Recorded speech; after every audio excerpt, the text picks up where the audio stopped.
Economia dia a dia. Patrocínio Bradesco.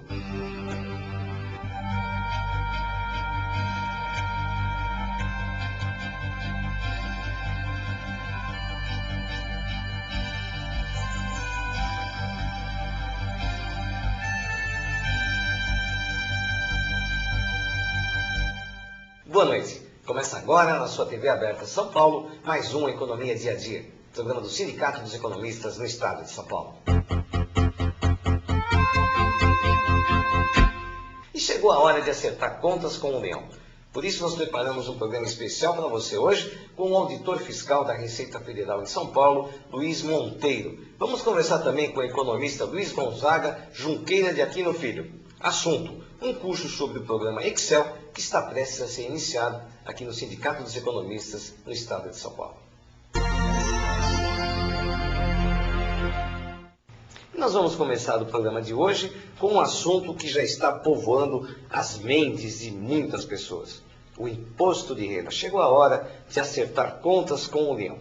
E para falar sobre isso, ninguém melhor do que o economista e auditor fiscal da Receita Federal em São Paulo, Luiz Monteiro. Luiz, muito boa noite, um prazer imenso estar recebendo você aqui. Agradeço a sua vinda em nome do Sindicato dos Economistas no Estado de São Paulo.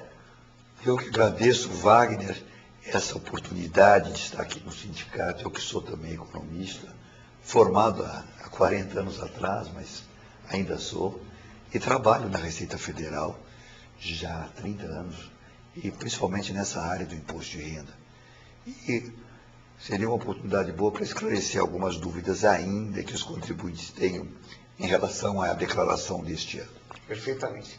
Bom, antes de entrar nessas dúvidas e pegar alguns pontos específicos, Luiz Monteiro, vamos falar um pouquinho sobre aquelas recomendações de praxe. Entra ano, sai ano, existem algumas recomendações que não mudam em sua essência, não é? Então, o que você recomendaria para aquelas pessoas que já separaram seus documentos, se organizaram, estão lá com todos os seus recibos, aquelas recomendações principais de praxe que não mudam, quais seriam elas? Seriam baixar o programa do imposto de renda no computador, navegar um pouco nas diversas fichas, ver o funcionamento, ver as novidades. No site da Receita também, o contribuinte acha vamos dizer assim, um link, uma linha que tem vários assuntos de interesse a ele, a novidade do imposto de renda, as novidades, como ele faz o pagamento, como ele faz se eventualmente cair na malha. Então a Receita reuniu logo na primeira página um conjunto grande de informações que facilitam o contribuinte a cumprir a obrigação tributária. Quer dizer, ninguém precisa se aventurar a mandar uma declaração com dúvida. Hoje é quase inconcebível que alguém mande a sua declaração tendo algum ponto pendente. Além do mais, a imprensa também, nós aqui na Economia Dia a Dia, dando a nossa colaboração, mas a imprensa hoje, de uma forma geral, os jornais têm cadernos especiais sobre o assunto, emissoras de rádio, você mesmo, né, Luiz, e os seus colegas da Receita sempre estão lá nas emissoras, nas TVs, dando as suas dicas. Muito bem, então o negócio é esfriar a cabeça, cumprir prazo que esse ano é dia 30, né? 30 de abril é a data limite. É a data limite. Bom, agora entrando nas novidades desse ano, Luiz Monteiro, até que a declaração não tem muitas novidades. Pelo que a gente tem lido e ouvido, não tem muitas novidades, mas sempre alguma coisinha muda. Um ponto que tem pego algumas pessoas é a questão do limite, a questão do patrimônio. Tem gente confundindo o limite de patrimônio com o limite de renda, com os rendimentos. Então tem pessoas que, na verdade, estão obrigadas a declarar e podem estar pensando que não estão. Fala um pouquinho sobre isso, Luiz Monteiro, por favor. Esse ano houve uma mudança, inclusive. Até o ano passado, quem tinha um patrimônio até 80 mil reais, acima de 80, era obrigado a declarar. E este ano, esse número mudou. Quem tem um patrimônio somente acima de 300 mil reais é que deve fazer a declaração. E renda, quem deve declarar este ano é quem ganhou acima de 17.215 reais. Esse é o limite. É bom distinguir o que é patrimônio e o que é renda. Patrimônio é o conjunto de bens e direitos que o contribuinte tem num determinado dia, no dia 31 de dezembro, por exemplo. Nesse dia, somando o que você tem na poupança, seu valor do seu automóvel, de um terreno, de uma casa, se der um valor superior a 300 mil, você é obrigado a declarar, mesmo que não tenha tido renda. Renda já é um outro conceito. Renda é aquilo que você obtém num período de tempo. Então você teve vários tipos de renda. Renda de rendimentos, rendas tributáveis, não tributáveis e tributáveis só na fonte. Então, se você teve rendimentos tributáveis acima de 17.215, precisa declarar. Caso contrário, precisaria ver as outras condições que também obrigam o contribuinte a declarar. Ou seja, o que leva uma pessoa a estar obrigada ou não a declarar o imposto de renda é uma série de circunstâncias e não apenas a questão patrimonial. É que a questão patrimonial, por si só, ela levará alguém a ser obrigada se superar 300 mil reais. Por si só. Por si só. Agora, a pessoa tem que ver se os outros requisitos foram contemplados. Se ela tiver um outro requisito, renda de 17.500, mais ou menos. 215. 17 mil? 215. 215. E outras coisas, por exemplo, ela tem cotas de empresas. A pessoa que tem uma cota de uma empresa, essa cota tem que ser acima de 300 mil também? Não, essa também é uma mudança. Até o ano passado, quem era sócio de uma empresa era obrigado a declarar mesmo que não tivesse tido renda.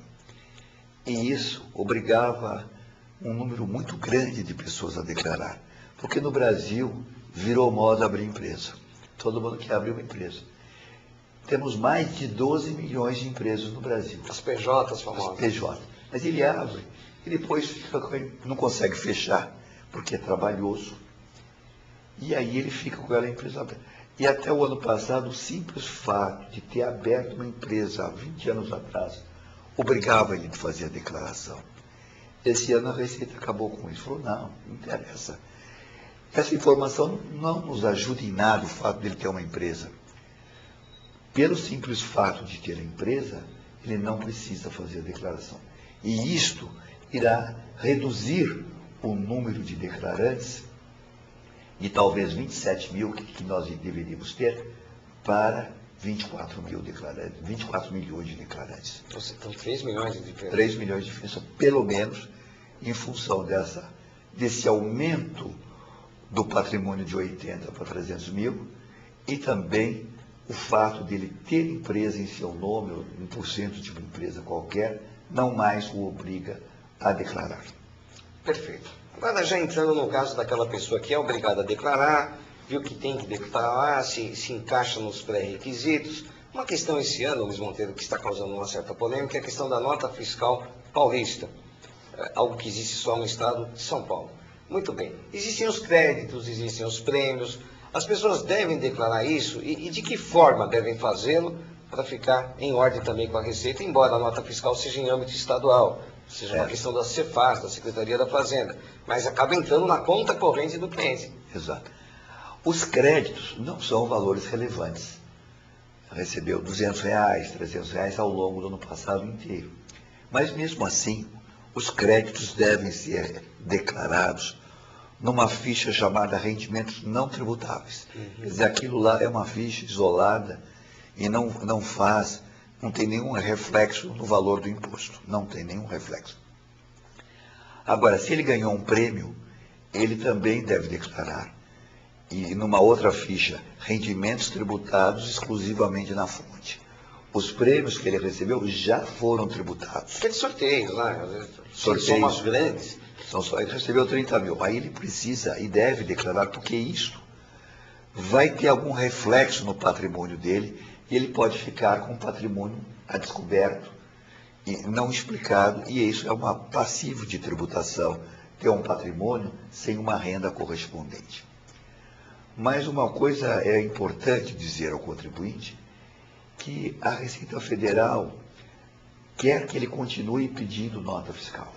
Porque a hora que ele pede uma nota fiscal no estabelecimento comercial, ele está fazendo com que aquele estabelecimento pague o ICMS, pague o IPI, pague o COFINS, pague a contribuição previdenciária, etc.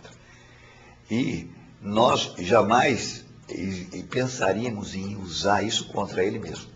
Porque às vezes alguns Dizem, ó, você pediu nota fiscal, agora o leão vai pegar você. Aí tem, né? Aí tem. Então, quer dizer que você gastou tanto. Logo, a sua renda deveria ser maior que esta que você declarou. Não.